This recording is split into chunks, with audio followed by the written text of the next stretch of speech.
The increased involvement of non-state actors in security is taking a toll on the polity, raising suspicions among the various ethnic nationalities and causing a danger to lives and property. It is not helped by political leaders' responses, which further exacerbate the situation.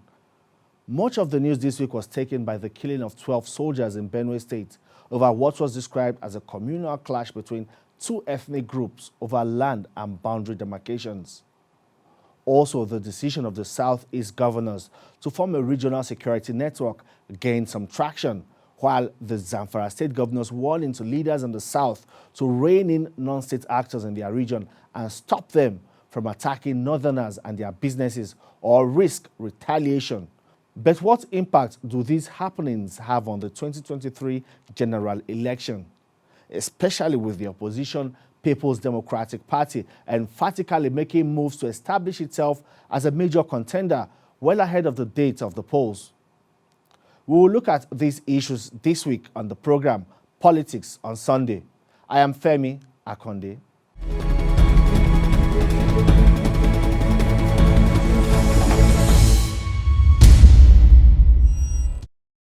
The Southeast has continued to witness attacks on police formations, and it is not surprising that this week, the Southeast governors announced the formation of Ebubeagwu, saying the regional security network, which will be an amalgam of all the vigilante groups in the region, would be headquartered in Enugu.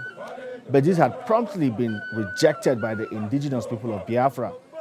IPOB's position is that the Eastern Security Network, set up in December by its leader Mazi Nnamdi Kanu, is enough and already living up to expectations.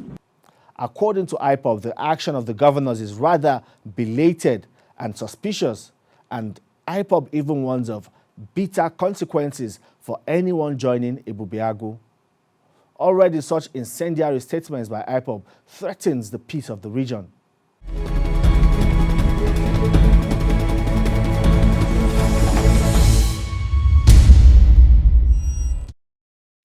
Today on Politics on Sunday, we will again x-ray national issues, the state of the nation, and also talk about government's effort at finding solutions to some of these problems bedeviling the country. Our guest is the Executive Governor of Katsina State, Right Honorable Aminu Bello Masari. Welcome to the program, Your Excellency. Thank you. Yes, Your Excellency, everyone in Katsina has seen these frequent movements of jets out of Katsina to the northwestern region, operating in the forest against the armed bandits. But how would you gauge the results so far? I think looking at the statistics, one will say certainly we have seen improvements in terms of curtailing and containing the bandits, at least within the last 2 months. I think there is good progress, and the movement of jets, certainly, the operational base here in Katsina covers Katsina, Zamfara, parts of Sokoto. I think they are going all round, but the main operational base is here in Katsina, and I think we have been having problems with the southern part of the state on border with the Zamfara and Kaduna axis. I think that's where they have been going. Recently, it was reported that 4 top bandit leaders laid down their arms, and these are leaders who have been operating within Katsina and Zamfara state. But the question now is, where do you currently stand on the issue of amnesty for bandits? Because this has been a hot topic that... we started this way back in 2016. And again, when that effort lasted for only 2 years, again, when there was, after the election of 2019, there was a fresh engagement actually initiated by Governor of Zamfara, and the Inspector General of Police came here with all the state governors. Luckily, at that time, the governor of Taraba and the Plateau were here. They participated, and it was agreed that we should once again try the dialogue. So the approach of kinetic and non-kinetic approach to the problem. And we set out and visited all the 9 local governments and visited areas where the bandits were actually in charge. And the effort did not last long. I can say the bandits failed to lay down their arms, and so there was an escalation of banditry, and it climaxed last year with the kidnap of Kankara boys, which was successfully resolved. So some of us are still dialoguing with the leadership of the bandits. We in Katsina, we said we will not directly get involved because we have done it twice, and twice it has failed, not because we failed to fulfill any of the obligations we agreed upon with the leadership of the bandits. It's simply because they are not organized under one umbrella. They are not organized under one leadership. And so they are in various groups and in various categories and in pockets. So we discovered that if you dialogue with this bandit, the other one will say he's not under him. So we went to the extent during our first and second, employed them as security guards to the forest to be policing. But unfortunately,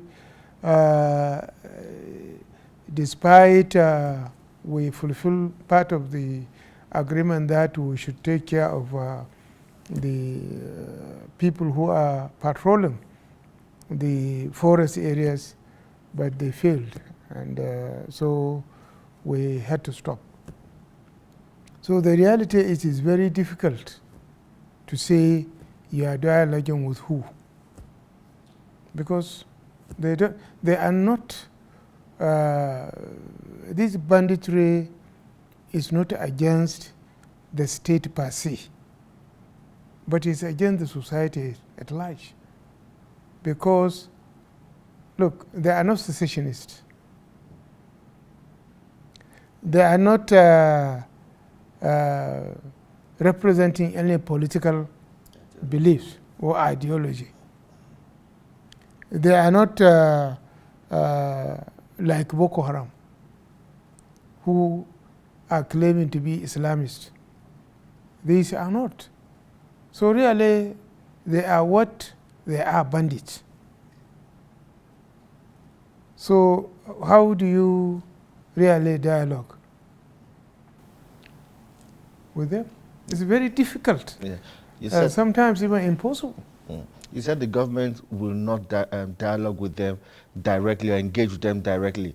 Now we've seen intermediaries, go-betweens like the Sheikh Gumi, talking to them and maybe trying to also connect with the government to carry out, to transmit their demands. What's your own position on that? Should the intermediaries be allowed to do the job? Gumi is not an intermediary. Even if he is not, an intermediary on behalf of Katsina State government. Let me make it clear. And what we said with regards to, look, let us start bottom up. The casualties or the victims of these bandits are the villages and the communities living along the forest area. Let them stop attacking them. Let them stop stealing their cattle. Let them stop raping their women. Let them stop kidnapping. And nobody will invite security agents. And the volunteers, who they call Ansaka, will not be there. The vigilante will not be there. The police will not be there. So, because the police respond or the security agency respond if there is an SOS to them. Either they have sighted them about to attack, or they're attacking them, or they saw them regrouping to launch an attack. That's when security agencies are informed. Let them stop. If they stop, and we say, okay, and if they say they stop, let them come out of the forest with all their arms, with all their cattle. Let them come out of the forest, settle within the community, and then that is when government will come in. But you cannot come out of the forest with 10 guns while we know you have 50. Even if you have 20, you give 10 and leave 10. It doesn't make sense, because with the 10, you can still commit armed robbery, banditry, kidnapping, and go and buy 20. So I think it's no deal for anybody who wants to deal. Let them come out completely from the forest, hand over all that they have. And now they are talking business, but this top bottom will not be directly involved. No. Okay, all of these violent crimes are beginning to form part of events that will culminate into the 2023 general election. Do you think that all of this has the potential to threaten the outcome or the conduct of that election? Because 2023 is just around the corner. I think talking about Katsina, you know, when we had the 2019 election, it was the peak of even this banditry. But 99% of the people participated. And we have seen now, as we are carrying out revalidation and registration of new members, even those areas affected, people are clustering and still being registered as members of a political party. So obviously there will be some drawbacks, but the level of drawbacks in Katsina will not, at this moment, undermine or in fact even question the outcome of in terms of people who will come out, in terms of people who will vote, and in terms of the credibility of the vote. So I cannot precisely speak for other regions or other areas which I may not be in a position to know very well. But certainly there are tensions, there are insecurities in all the parts of this country in one form or the other.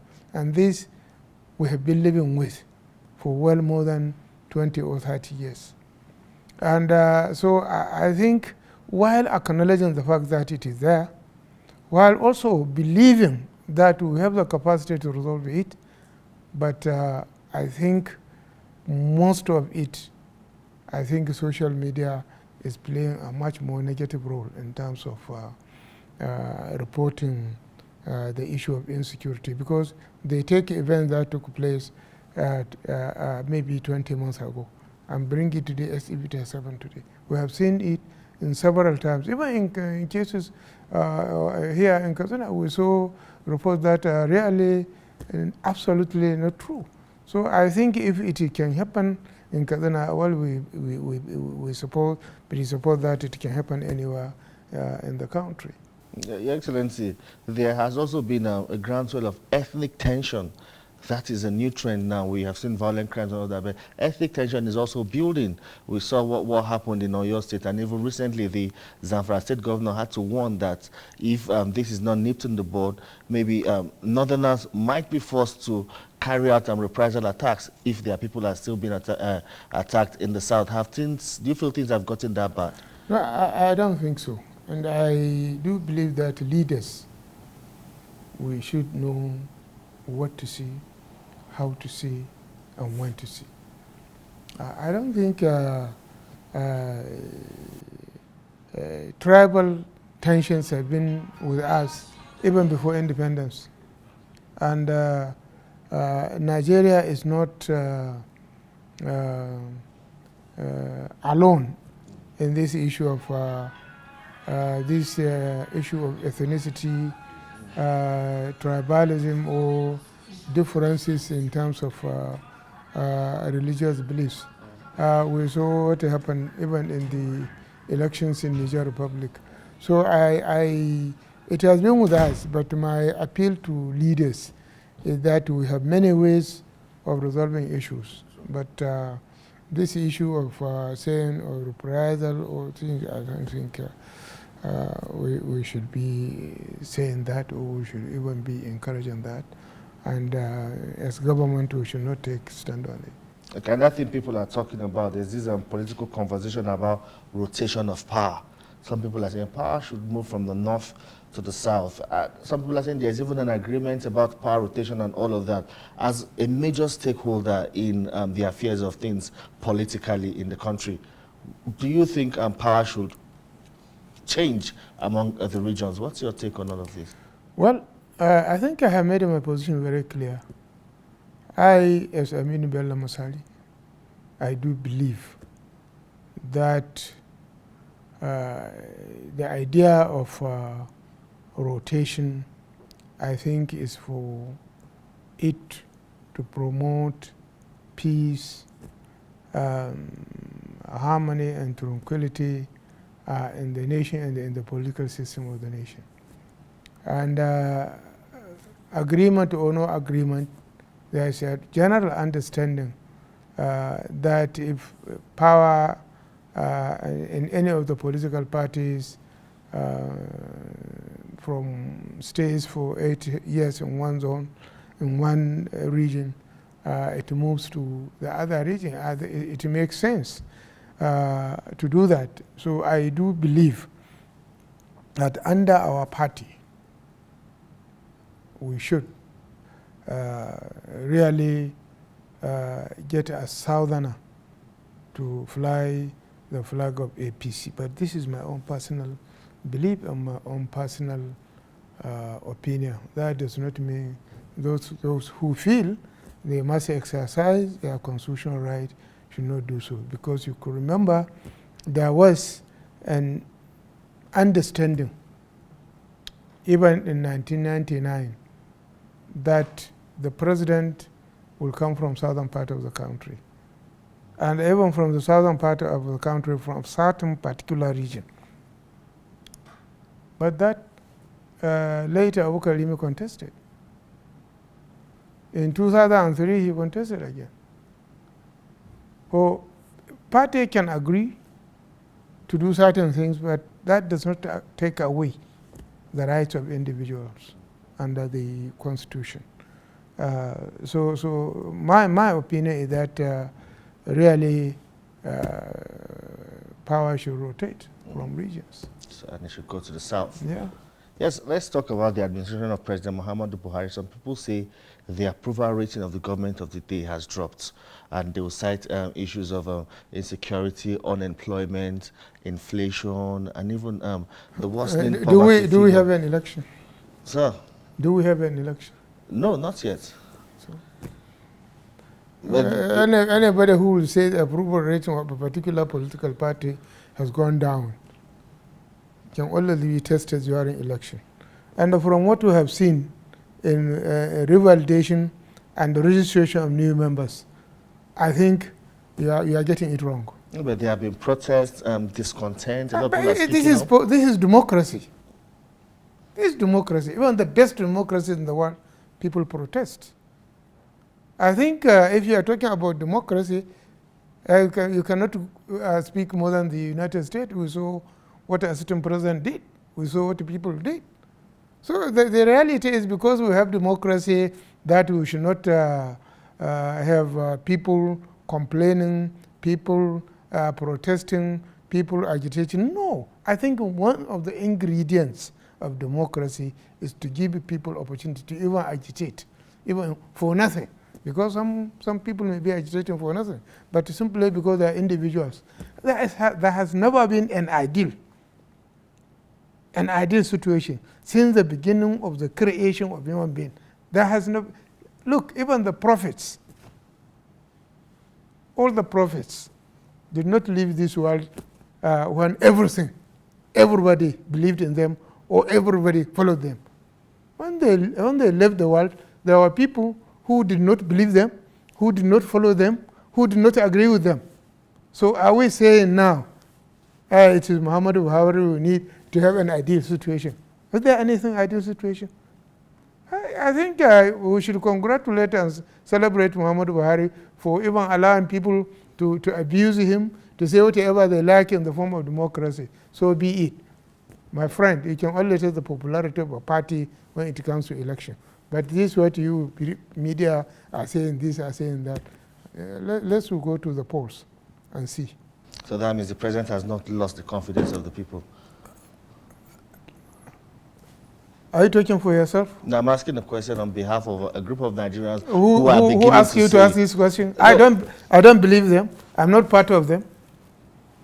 Okay. Only because you're governor of Katsina State and a member of the APC. Yes, and I think APC is strong. It's still the strongest party, and it's still the most reliable, dependable party in Nigeria today. I don't think Buhari has failed us. No, I think he has tolerated us. And you know, we had a president, even though a civilian president, who couldn't take all this rubbish that some people are doing. But he is taking everything. Okay, within your party now, the APC, there's this bickering over the tenure of the caretaker committee. Some people are saying that it should be extended. Some people are saying that the assignment is done with and they should be allowed to hold the convention and elect new leaders. I think the leadership of the caretaker committee, they have not complained. They did not, to my knowledge, ask for extension. I was not invited to any NEC meeting that they requested for extension. And I cannot speak about progress being made in other states. But if you are talking about the revalidation and registration of new members, this should be a continuous exercise. So all you need to do, if you decide to have congresses and convention tomorrow, draw a line today and continue with the process. After you have completed the process, then open the register again. What is the difficulty in that? Your Excellency, lastly, the Opposition People's Democratic Party held zonal congresses across the country. We have seen statements made at some of those congresses that indeed the PDP is coming back strong and would challenge the APC at the 2023 general election. They are even saying that they will be successful at that. Does your party remain that party to beat? You see, then who can you beat if you're not APC? That you beat the PDP once and they we beat them once, we beat them twice, and we beat them the third time, the fourth and fifth time. You're confident? Yes. I hope all of us will be alive in Nigeria to see that. What I'm talking about PDP zonal congresses and all this. Okay, will they have a congress and say, we're having a congress because we know we cannot win election? Nobody could say that. Of course, they will say whatever they want to say in order to boost the morale of the few members that are still following them. It's natural. What do we say? It's natural. All right. Thank you so much, Your Excellency, for your time on the program. Thank you. Wish you the very best, sir. Thank you.